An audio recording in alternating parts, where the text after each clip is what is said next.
iStream and hashtag include iString. Nag-i-import ng mga basic na library sa C++ para makagamit ng scene at C at string.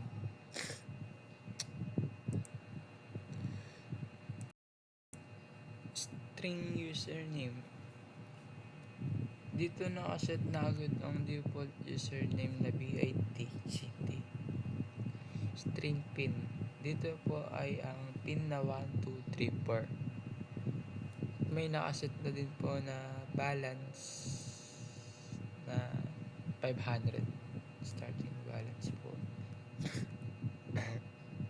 Enter username.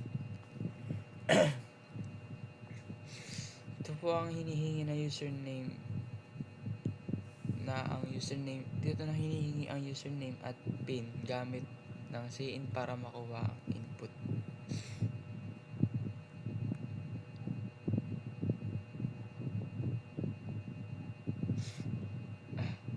Invalid username or pin. Kung mali ang input na username o pin, sasabihin niya invalid username o pin at lalabas na ang program. Withdraw. Para ma-withdraw na po ang pera.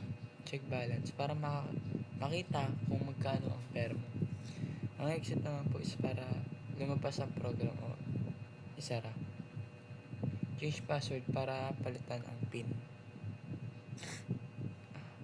How much do you like to withdraw?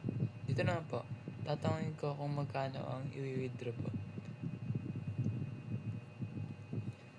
Insufficient balance. Kapag mas malaki ang amount kaysa sa balance, lalabas po ang insufficient balance. Yun. Withdrawal successful. Kapag sapat ang laman ng account, ibabawas ang amount sa balance at ipapakita ang bagong balance.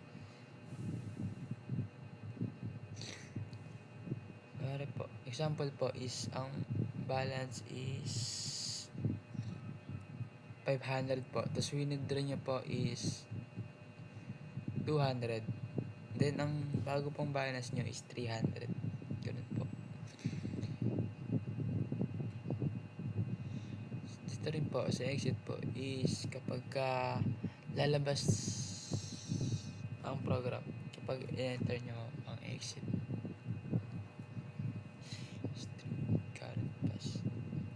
Dito naman po is ang pag-change po ng pass.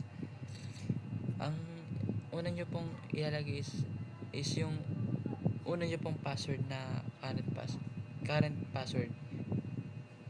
Example po, itong is 1234 po. Yan po ang ilalabas nyong, ayun po ang yung current password.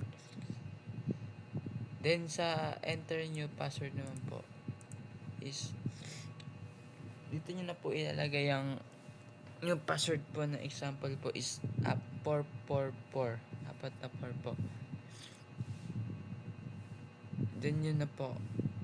Lalabas na po ang your new password has successfully changed.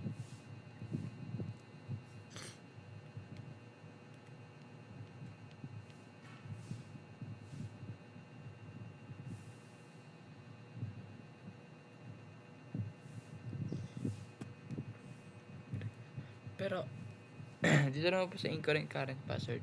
Pero kung mali ang old password, hindi ito papalitan at lalabas ang incorrect